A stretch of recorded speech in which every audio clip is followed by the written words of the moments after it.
Hola, bueno, nuevamente, 30 de enero del 2024. Se aproxima entonces ya el próximo 2 de febrero, pues ya para los alegatos de conclusión, los alegatos de cierre de las partes, en este caso de Johnny Rodolfo Leal, de hacer entonces la argumentación jurídica en relación con el resumen de todos esos elementos materiales de prueba que llegaron al juicio oral a la juez del caso bajo los principios pues, de inmediación, de contradicción, de publicidad y de confrontación. Pero entonces es muy importante revisar el garantismo penal, porque haciendo pues un ejercicio académico en relación con este caso, pues primero que todo el fiscal pues hará la respectiva argumentación dirigida a señalar que con los insumos o el elementos materiales de prueba que llevó al juicio oral desvirtuó la presunción de inocencia. La defensa por su parte pues tendrá que hacer alusión de que no alcanza el umbral o no hay el estándar suficiente para llevar al convencimiento más allá de toda duda al juez. Son tres estándares de prueba en este sistema. El estándar de prueba para cuando se impone medida de aseguramiento de la inferencia razonable, el estándar de comprobabilidad de verdad para cuando se presenta el escrito de acusación y el convencimiento más allá de toda duda para cuando se va a dictar una decisión. Sin embargo, hay que revisar nuevamente esta obra de Luigi Ferrajoli, Firenze o de Florencia, Italia, el maestro, Derecho y Razón, Teoría del Garantismo Penal, profesor de filosofía de la Universidad de Roma, actualmente. Y es que hay varios axiomas que en este sistema ahora de tendencia acusatorio, pues con entrada en vigencia a través de la reforma a la constitución política, a través pues por la modificación que se hiciera al artículo 250 con el acto legislativo 03 del 2002. Entonces se escindieron las funciones para la fiscalía de las del juez de la causa y se creó otra figura que es la de los jueces de garantías a raíz de la entrada en vigencia de nuestra ley 906 de 2004. Pero debo repasar porque pues la discusión no para aquí nomás. Este caso ha sido un caso muy importante para la academia y para ello entonces yo he referido la sentencia 43916 del 2016 de la doctora Patricia Salazar Cuella, que tiene que ver nada menos con la incorporación y valoración de evidencia física al juicio oral.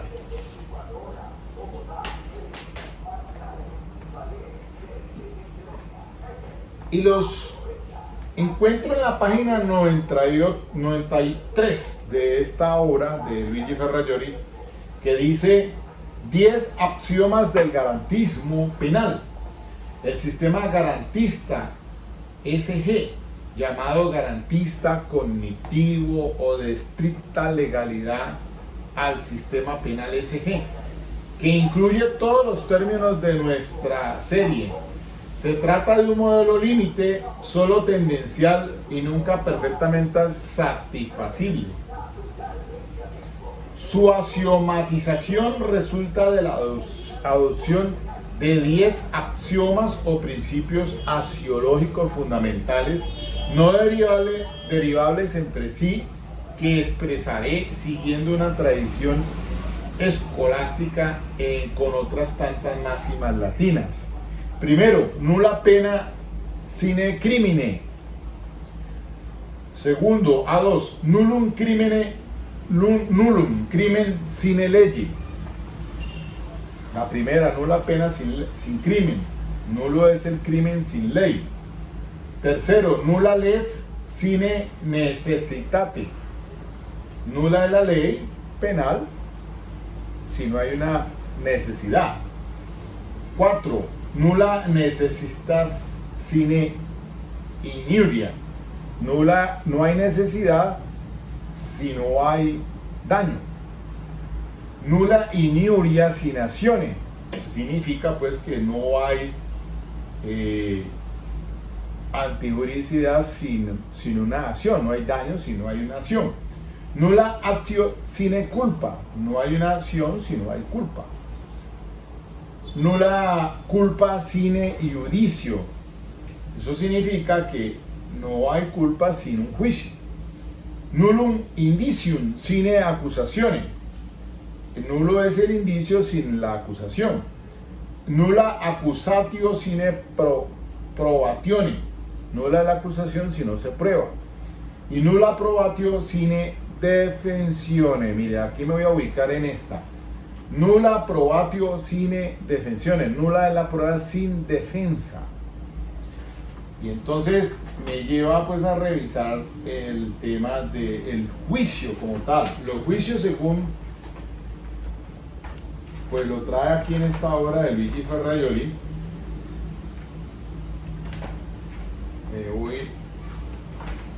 ¿Cómo está constituida? A ver, vamos un momentico.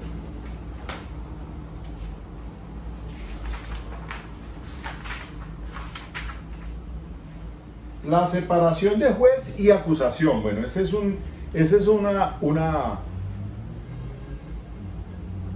máxima que existe hoy en día en nuestra ley 906. Dice la separación de juez y acusación. Publicidad y obligatoriedad de la acción penal. El Ministerio Público. Cuando escuche Ministerio Público se habla, aquí no para nosotros es el Fiscal General de la Nación, Fiscalía.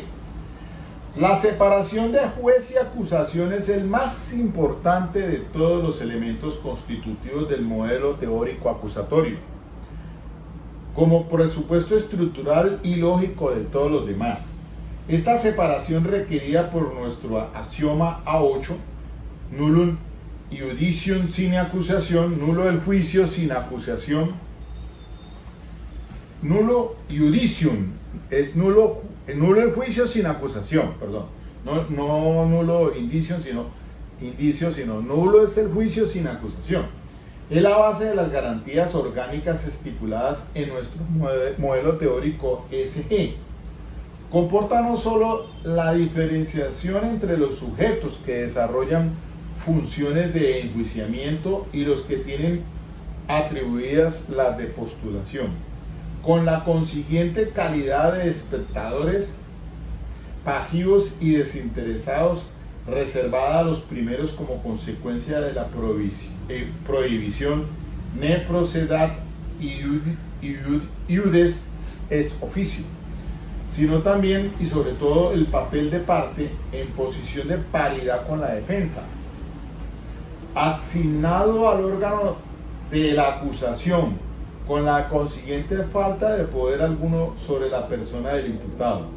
La garantía de la separación, así entendida, representa, por una parte, una condición esencial de imparcialidad, tercieta, del juez respecto a las partes de la causa, que, como se verá, es la primera de las garantías orgánicas que definen la figura del juez. O sea, El juez es un juez imparcial, ajeno al fiscal, ajeno a la defensa.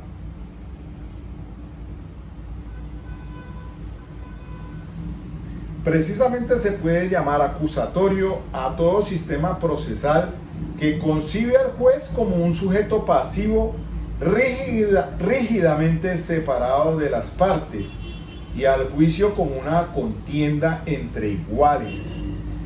Oiga bien, entre iguales, porque aquí hay un principio de igualdad de armas que yo creo que se está quebrantando, porque la defensa a inicio, es decir, cuando estuvo la doctora Ana Julieta, no hablo de la Defensoría Pública, no estaba a la altura del fiscal. Precisamente se puede llamar acusatorio a todo sistema procesal que concibe al juez como un sujeto pasivo, rígidamente separado de las partes y al juicio como una contienda entre iguales, iniciada por la acusación a la que compete la carga de la prueba, enfrentada a la defensa en juicio contradictorio, oral y público y resuelta por el juez según su libre convicción. Antes estaba el sistema inquisitivo. A la inversa, llamaré inquisitivo a todo sistema procesal donde el juez procede de oficio a la búsqueda, recolección y valoración de las pruebas. Esa es la ley 600 de 2000. Yo trabajé con ese sistema también en la justicia penal militar, llegándose al juicio después de una instrucción escrita y secreta de las que están excluidos o en cualquier caso limitado la contradicción y los derechos de la defensa. Es claro que a los dos modelos se puede asociar sistemas diversos de garantías, tanto orgánicas como procesales.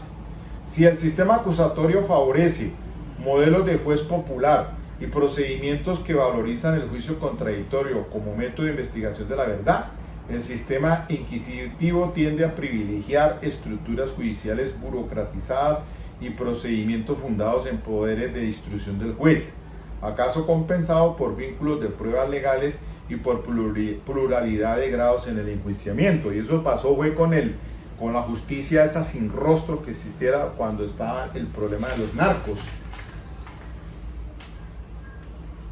La imparcialidad del juez y la forma triangular de la relación procesal. La recusabilidad de los jueces, el defensor público. La separación del juez de la acusación requerida por nuestro axioma A8 ahora indica como primera garantía orgánica, supone la configuración del proceso como una relación triangular entre tres sujetos, dos de los cuales están como partes en la causa y el tercero superpartes, el acusador, el defensor y el juez.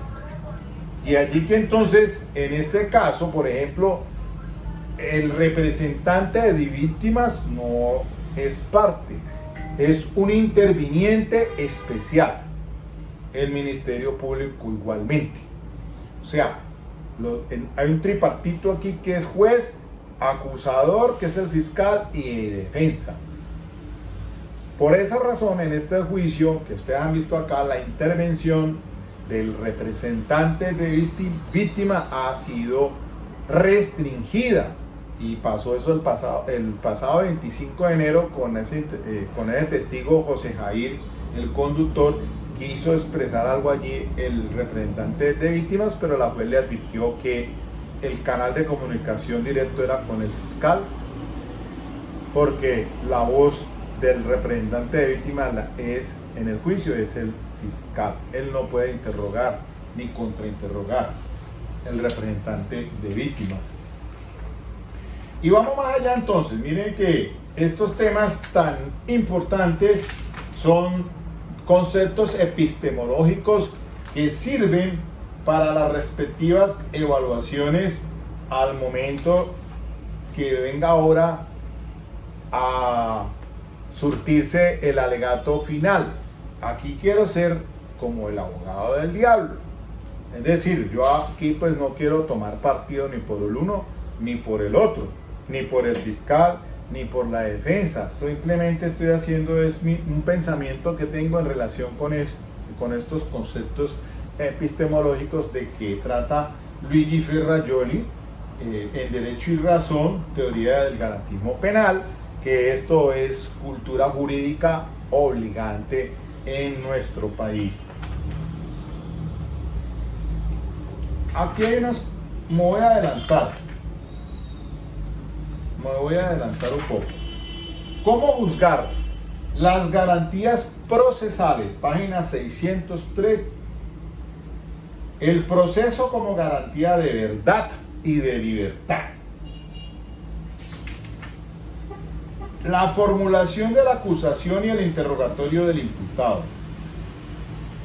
En este sistema procesal, pues se presenta la acusación, se va a esa audiencia de acusación y se formulan los respectivos cargos, que ustedes lo vieron pues ya en días pasados, que no es sino la exposición por parte del fiscal de hechos jurídicamente relevantes, sus respectivos elementos de prueba con los que va a ir al juicio oral, con los que va a llegar al juicio oral, o lo que pretende llevar al juicio oral por parte del fiscal. Por eso para mí fue errado completamente en la acusación que este señor fiscal de este caso hizo. Fue más un mini juicio anticipado, porque se puso a hablar aspectos relacionados con la prueba que todavía no había ingresado al juicio, contaminando de esa manera a la judicatura. No está bien, porque simplemente es lectura de ese escrito de acusación y allí en los anexos con los elementos de prueba que pretende llevar al juicio y la calificación jurídicamente relevante: homicidios agravados en concurso con el delito de fraude o de alteración de la escena del delito. La carga acusatoria de la prueba, fuentes y medios de prueba. La carga de la acusatoria de la prueba, pues no la tiene otro sino el fiscal. Cuando el artículo 250 supra o constitucional dice: la Fiscalía General de la Nación está obligada a adelantar el juicio, el ejercicio de la acción penal y realizar la investigación de los hechos que revistan las características de un delito que lleguen a su conocimiento por medio de denuncia, petición especial, querella o de oficio, siempre y cuando medien suficientes motivos y circunstancias fácticas que indiquen la posible existencia del mismo. No podrá, en consecuencia, suspender, interrumpir ni renunciar a la persecución penal, salvo en los casos que establezca la ley para la aplicación del principio de oportunidad, regulado en el marco de la política criminal del Estado, el cual estará sometido al control de legalidad por parte del juez que ejerza las funciones de control de garantías. Entonces, ahí hay unas funciones que le corresponde al fiscal. Y dice más adelante en el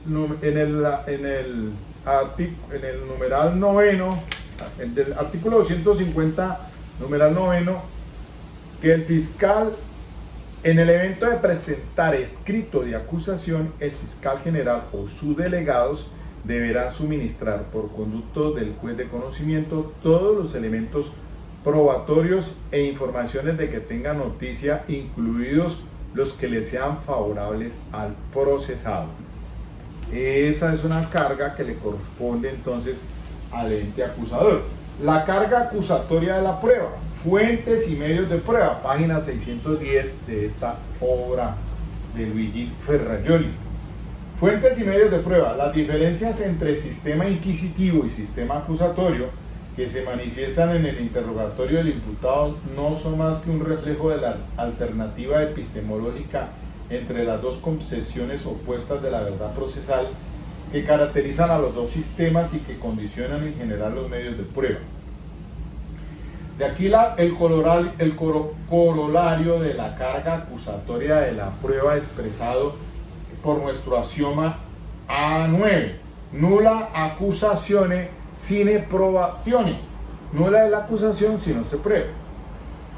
Por otro lado, la rígida separación entre los actores del proceso, que como se ha visto en los apartados 10.7 y 39.3, constituyen la primera característica del sistema acusatorio. Impide que esa carga pueda ser asumida por sujetos diversos de la acusación, ni por el imputado, al que compete el derecho opuesto de la refutación, ni tampoco por el juez, que tiene la función de juzgar libremente la fiabilidad de las verificaciones o refutaciones expuestas. De la misma manera que al acusador le están vetadas las funciones de enjuiciamiento, al juez deben estarle prohibidas las funciones de acusación, siendo inadmisible la confusión de funciones entre los dos sujetos que, por el contrario, caracteriza el proceso mixto, donde el Ministerio Público, o sea, el fiscal, forma las pruebas y decide sobre la libertad personal del imputado, y el juez instructor tiene a su vez poderes de iniciativa en materia probatoria y desarrolla de hecho las investigaciones con ayuda de la acusación. Eso para diferenciar entre el sistema inquisitivo y el sistema acusatorio.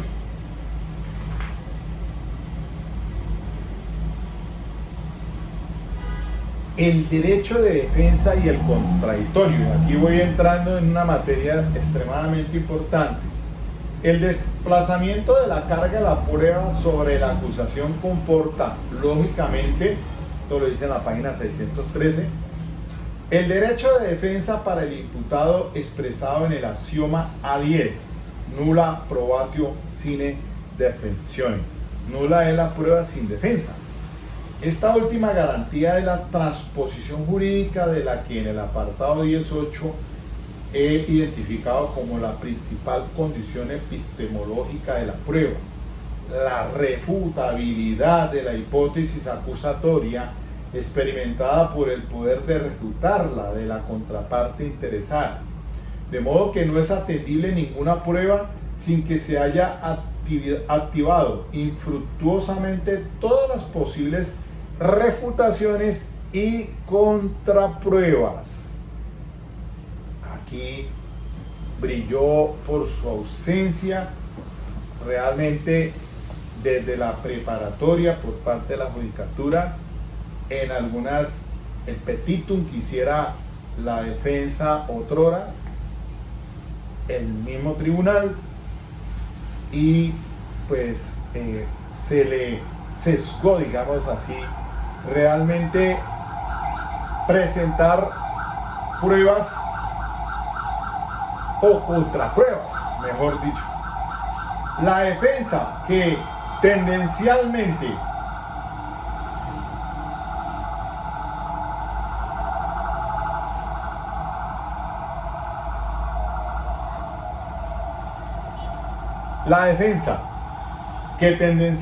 no tiene espacio en el proceso inquisitivo, o sea, en el anterior sistema, ley 600, digámoslo así, en ese sistema inquisitivo donde el juez era el fiscal recogía pues la prueba y se hacía el juzgamiento, bueno, era todo en sí mismo. La defensa, que tendencialmente no tiene espacio en el proceso inquisitivo, es el más importante instrumento de impulso y de control del método de prueba acusatorio, consistente precisamente en el contradictorio entre hipótesis de acusación y de defensa, y de las pruebas y contrapruebas correspondientes.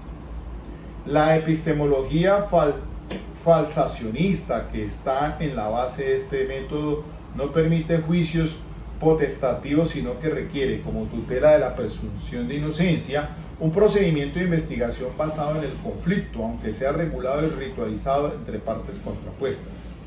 Esta concepción del proceso como contienda o controversia se remonta, como se dijo en el apartado 10.4, al paradigma de la disputatio, elaborado por la tradición retórica clásica y recibido a través de la experiencia inglesa en el proceso acusatorio moderno, y expresa la igualdad entre las partes contendientes y la necesidad práctica.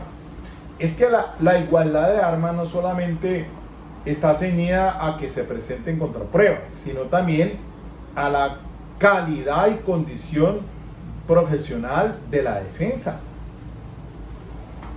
y expresa los valores democráticos del respeto a la persona del imputado, la igualdad entre las partes contendientes y la necesidad práctica, además de la fecundidad lógica, de la refutación de la pretensión punitiva y de su exposición al control por parte del acusado.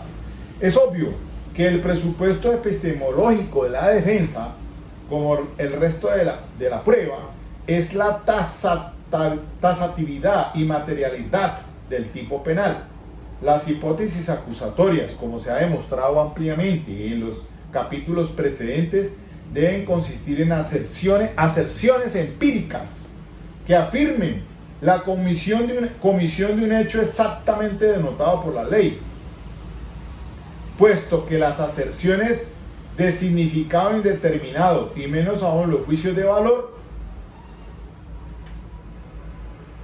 no son verificables ni refutables y no permiten refutaciones, sino todo lo más invocaciones de clemencia. Esto sí que es supremamente importante. Es que dice, pues repito, miren esto.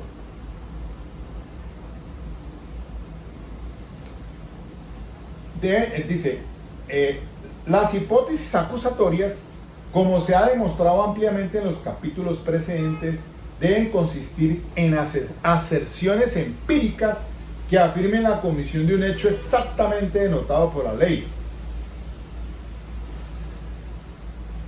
Las aserciones empíricas, antes de continuar acá con la lectura, pues las aserciones empíricas no es otra cosa de lo que ha hecho referencia la radicación 43916 del 2016 de la doctora Patricia de la Salazar Cuellar.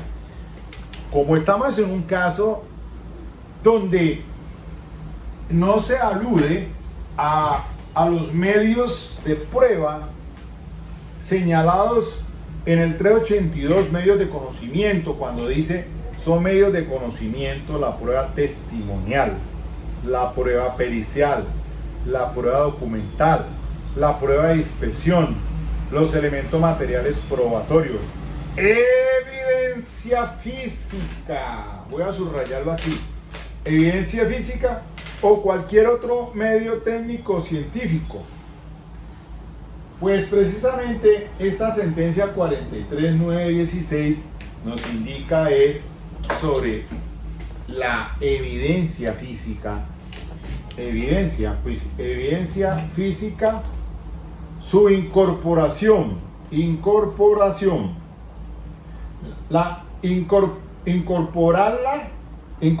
al juicio y la valoración de la misma. Es la valoración de la misma. Son dos.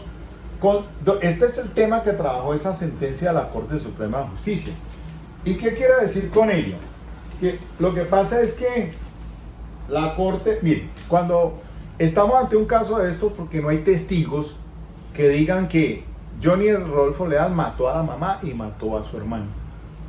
No hay testigos que digan, testigos silentes, o sea, cámaras que hubieran demostrado que efectivamente Johnny Rodolfo mató a su hermano y a su madre. Solamente son inferencias o hechos indiciarios, hechos indicadores, que a través de peritos que hablaron por las víctimas, y aquí lo he dicho así, siendo consistente con lo que he dicho sobre prueba indiciaria con la cual se podía llegar a condenar, cuando son convergentes esos indicios, para que este juez tome una decisión sobre ese caso. Tienen que ser convergentes. Pero con esta radicado 43916 del 2016 está diciendo de que los fiscales cometen errores, y esto se trata del caso del Sastre, un caso de delito sexual. Y entonces, para ahondarles a ustedes sobre la demostración de un hecho indicador o un hecho indiciario, es decir, hay fallas en la incorporación de evidencia física por parte de los fiscales al juicio oral. Entonces, usted tiene que demostrar, señor fiscal, le dice la Corte Suprema de Justicia, que si encontró una mancha de sangre en una camisa, entonces usted me tiene que llevar a mí, al policial, que dice que encontró esa camisa en la escena del delito. Y además entonces de llevarme ese policial para que declare en juicio oral que encontró en la escena del delito esa camisa, además de eso tiene que llevar el patólogo, un patólogo forense, para que indique que esa mancha hallada en esa camisa es una mancha de sangre, y además diga que no es sangre humana,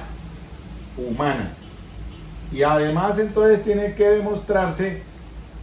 demostrarse la aserción de que esa mancha de sangre humana que le encontraron en la camisa al victimario, esa sangre humana corresponde a sangre, según su ADN, al de la víctima. Ahí está construyendo ya un indicio, un hecho indicador. Esa es la forma en que esta doctora Patricia Salazar Cuéllar advierte que se tiene que construir para poder hacer esa inferencia. Entonces, en este caso, son aserciones. Yo voy a demostrar, aserciones no es otra cosa sino los hechos jurídicamente relevantes se circunscriben a los hechos que se cometieron. Si van a establecer, por ejemplo, que Johnny Rodolfo, como la tesis que se planteó por la defensa, por la fiscalía, y a través de los peritos que ingresaron en el juicio oral, que fueron a declarar, pues dicen que no se trata de un suicidio, sino de un homicidio violento, descartando entonces el tema del suicidio. No obstante, frente a ese tema del suicidio, se nos quedó como por fuera del tintero, se quedó probatoriamente corto y faltante, y en esto tuvo también mucho que ver la judicatura al no permitirle, por lo menos al defensor público, que fue el que lo solicitó en sesión pasadas, de que se permitiera que ingresara el perito experto en medicina legal que cuenta con la defensoría, y eso fue contraproducente para la defensa, porque se quebrantó el principio de igualdad de armas, porque, como he dicho, hay unos indicios, y entonces la defensa que tiene que presentar los contraindicios, así lo he indicado, los contraindicios. Pero díganme ustedes entonces, ¿qué igualdad de armas ha habido allí? Si para empezar la defensora, antecesora del defensor público, el doctor Daniel Felipe Peña, fue una defensa descompensada completamente frente al fiscal del caso. Y ahora explico eso. Mire, estoy haciendo de abogado del diablo. Aquí no estoy ni defendiendo al fiscal ni voy a defender al defensor, nada. Simplemente es una posición que en defensa uno diría, bueno, por aquí puede estar la cosa, pero no digo más. Es decir, sigo en la lectura, vea, para que la contienda se desarrolle leal y con igualdad de armas, es necesaria, página 614, lo subrayo, aquí está en amarillo, vea. Acá lo dice, esto no es cuento mío, sino que mírelo allí, página 614, y tómense su tiempo de leerlo. Está subrayado en rojo, también una parte subrayada en rojo, tomen nota.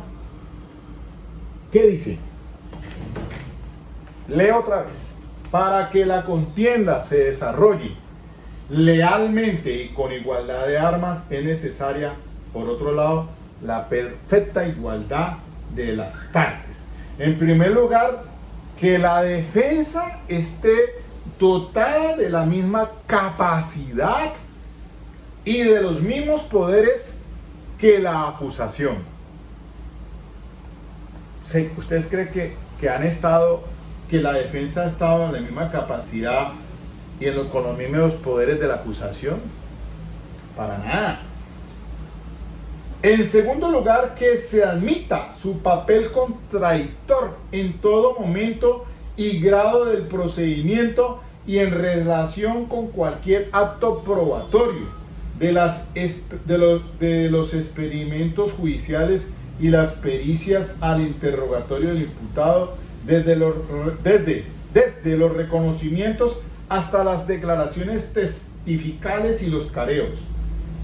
La primera de estas condiciones exige que el imputado esté asistido por un defensor en situación de competir con el Ministerio Público, en un ordenamiento cuyas leyes fuesen tan sencillas que su conocimiento estuviese al alcance de todos los ciudadanos. Escribió Bentham, Jeremías. Cada cual podría dirigir y defender su causa en justicia como administre y dirige sus demás negocios. Y sería, por tanto, suficiente la autodefensa. Pero en el reinado de una legislación oscura y complicada, de un modo de enjuiciar lleno de fórmulas y cargado de nulidades, es necesaria la defensa técnica de un abogado de profesión para restablecer la igualdad entre las partes respecto a la capacidad y para compensar la desventaja inherente a la inferioridad de condición del imputado. Fue precisamente con las reformas ilustradas cuando la defensa técnica, reducida durante siglos por la Inquisición a un arte baja de intrigas, asumió la forma moderna de la asistencia legal obligatoria.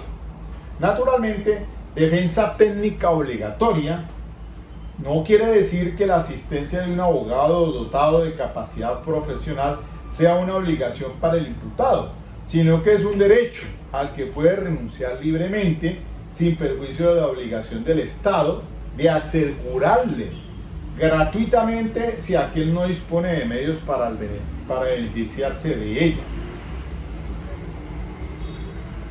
Es que aquí hay otra cuestión, pues, que sucedió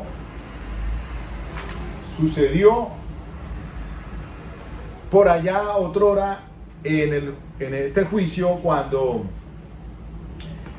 en una sesión de un testimonio la defensa ya venía dando traspiés con el contrainterrogatorio, y entonces ahí la juez le increpó a la defensa, le dijo: doctora, ¿por qué razón usted más bien no se hace a un lado y entonces permite que le nombren un defensor público, porque no domina la técnica del contrainterrogatorio? Pero la judicatura le preguntó al acusado que si él quería seguir con la abogada, y él dijo pues que sí, y siguieron allí. Y le advierte la judicatura que de seguir así tomaría una decisión dentro de su facultad de carácter imperativo, es decir, proceder a que le nombraran un defensor público. Pero eso no pasó, y siguió hasta cuando la defensa abandonó el caso, y es allí cuando llegó el defensor público. Prácticamente llega él a asumir la defensa con lo que le había dejado en curso la anterior defensa. Para mí eso es ostensiblemente adverso a los intereses del acusado. Una defensa de confianza que no estaba a la altura del fiscal. Una defensa coja que ya venía marchando desde atrás y que la cogió el defensor público, y ahora trató de enderezar lo que ya estaba más que torcido. Eso es contraproducente y eso debe tener sus consecuencias. Una persona tiene derecho a que se le juzgue, pero con las garantías, sea o no sea responsable de esos hechos, tiene derecho a un defensor pues que estuviese a la misma altura de la fiscalía, porque si esto hubiese iniciado desde cuando se abrió, iniciaron el juicio oral con un defensor público, por lo menos la cosa hubiera sido diferente.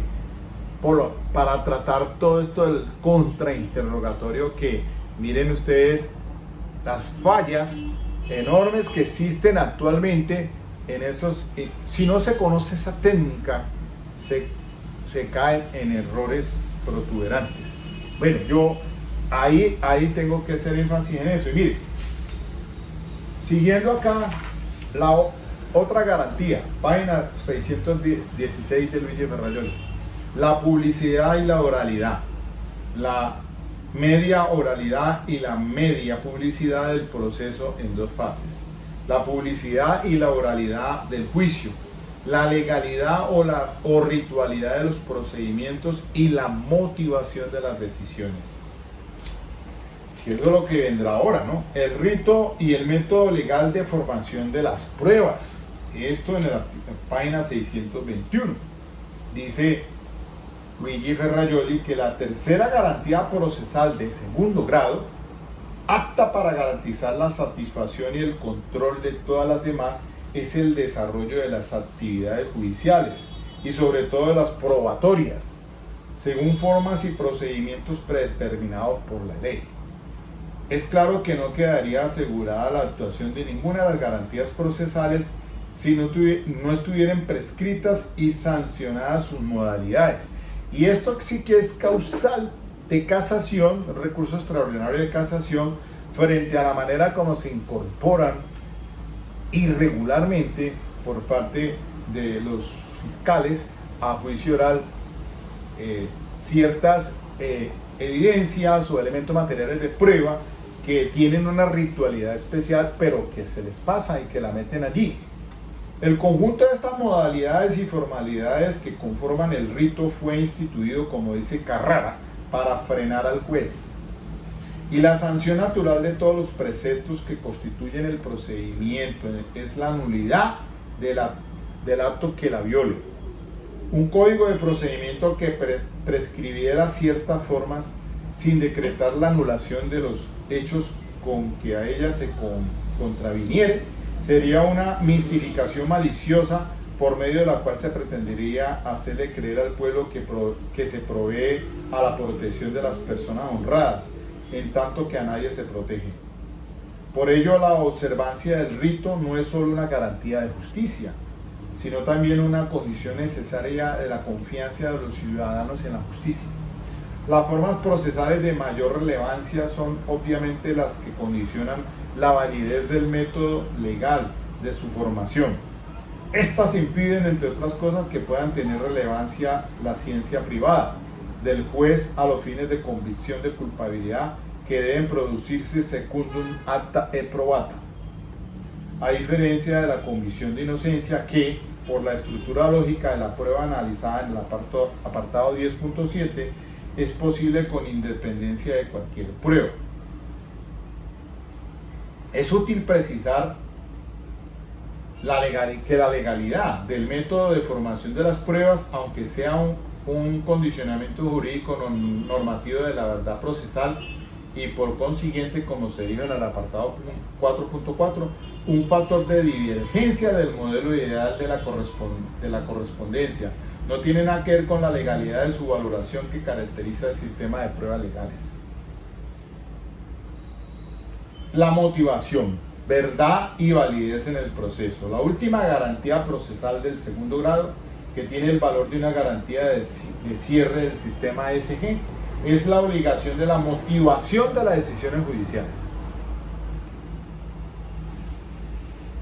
Aunque se encuentren huellas de la motivación en las jurisdicciones estatutarias, en la eclesiástica de la Santa Inquisición y antes aún en las de los magistrados romanos, el principio de la obligación de redere rationem de las decisiones judiciales y específicamente de las sentencias es rigurosamente moderno. O sea, la carga que tiene que soportar y sustentar la juez cuando anuncia el sentido del fallo y su correspondiente sentencia al momento de ya dictar la sentencia en este caso. una argumentación, una motivación bien sustentada. Y allí que entonces, pues, viene ahora a lo que se avecina es los alegatos. El fiscal pues hará toda su exposición de las pruebas, de los elementos materiales de prueba que llevó a juicio oral, esos de los hechos conocidos que se quiere llegar a uno desconocido, y son las inferencias, esas son los indicios, que si bien es cierto antes en la legislación anterior, ley 600, pues estaba establecido como dentro del catálogo de pruebas, ¿no? Los indicios, hoy en día no están establecidos pero no quiere decir que hayan desaparecido. Y hay una sentencia que trata de los indicios, creo que de Jaime Lombana Trujillo, 24468 del 2009, no recuerdo bien, pero habla de la prueba indiciaria. Pero los indicios sí pueden llegar a dar lugar a una sentencia condenatoria, pero son indicios convergentes y eso tiene pues tiene que darse una explicación motivada por el ente fiscal, tratando de decir que por qué es responsable, quién cometió esos delitos, por qué los cometió y cómo los hizo, cómo los cometió. Hablarán de los indicios. El indicio de mala justificación, el indicio seguramente de querer enriquecerse a costillas de su hermano, el indicio de oportunidad por estar allí en la escena del delito con su familia. Todo eso son interrogantes que se van a debatir el próximo 2 de febrero, y entonces viene en juego esto de los indicios, de los contraindicios, de los hechos indicadores, de las aserciones y pues de las evidencias físicas, de acuerdo a la 43916 del 2016, cómo se va construyendo cada hecho indicador. Porque, pues, un ejemplo, cuando se escuchan unos disparos y alguien viene huyendo de la escena del delito, viene corriendo una persona con arma en la mano. Pues ese hecho es un hecho indicador o nos hace suponer de que él pudo haber sido que dio muerte a alguien que estaba dentro de esa residencia. Pero son hechos indicadores, pero tendrá que estar dado el hecho de quién, si vio, si disparó o no disparó esa arma de fuego. Lo demás viene siendo indicios que permiten establecer que pudo haber disparado esa arma en el lugar de los hechos. Acá estamos ante una situación muy compleja porque no hay el testigo directo. Son peritos forenses, medicina legal. Se discutió el tema de que pues no es un suicidio, sino que es un homicidio violento. Pero pues como no se permitió la entrada a juicio oral de unos peritos que estaban para ellos señalados y que la defensa pues trató también de traerlos, hubiese sido importante conocer de propia mano pues otros conceptos de profesionales sobre contrapuestos a ello. Entonces, por eso es que observa uno que no hubo un equilibrio frente a la igualdad de armas, de la defensa descompensada y pues no permitió como el debate público de la prueba, de la contraprueba, para tratar de refutar todo eso que presuntamente llevó el fiscal. El fiscal va a decir pues lógicamente que él tiene sus materiales de prueba para demostrar que es el responsable, pero ¿quién dice realmente si él fue el que los cometió, esos dos delitos? Que no hay el testigo directo, conocimiento personal de que haya causado esas heridas cortopunzantes fatales. Entonces, todo eso va a entrar en discusión aquí.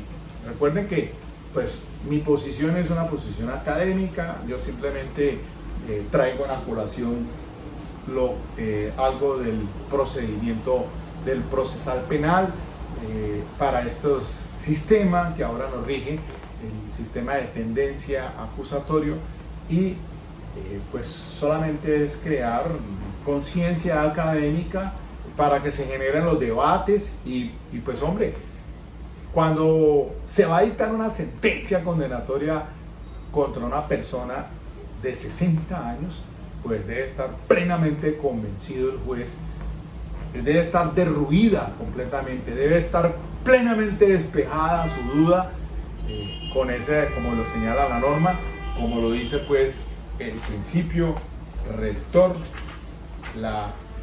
el artículo mismo, el artículo 300 para condenar 381, para condenar se requiere el conocimiento más allá de toda duda acerca del delito y de la responsabilidad penal del acusado, fundado en las pruebas debatidas en el juicio. Es un trabajo arduo que le espera a la judicatura para tomar la correspondiente decisión, porque pues también existe otro principio rector establecido en la ley 906, artículo 7: toda persona se presume inocente y debe ser tratada como tal mientras no quede en firme decisión judicial sobre su responsabilidad penal. En consecuencia, corresponderá al órgano de persecución penal la carga de la prueba acerca de la responsabilidad penal.